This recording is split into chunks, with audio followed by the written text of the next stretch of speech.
Magkano ba ang kailangan mo para layuan mo ang anak ko? Excuse me? Hindi po ako ganong klaseng babae. Sige, 500,000. Tingin nyo madadaan ako sa pera? Mahal ko ang anak nyo. Matatag po yung pagmamahalan na... 1,000,000.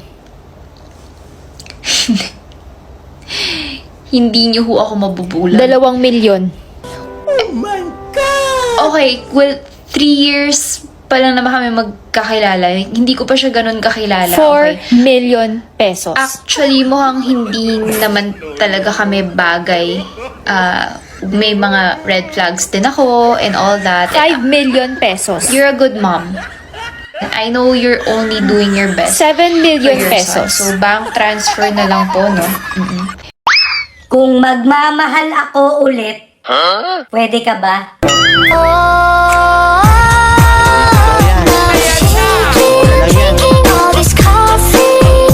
Minsan talaga kailangan mong lumayo para hindi masaktan. Ganyan magprito.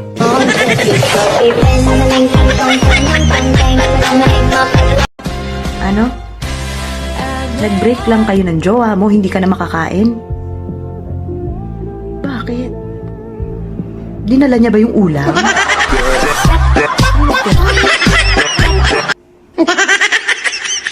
Nag-chat ako sa'yo kanina umaga 11:45 a.m. Tapos nag-reply ka 11:47 a.m. Sabi mo sa akin, saan ka talaga noon 11:46 a.m.? Ano ginagawa mo? Ano?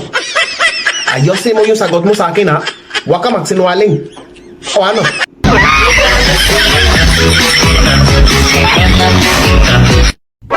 Wala naman talagang lalaking babaero. Bakit? May narinig na ba kayong umamin?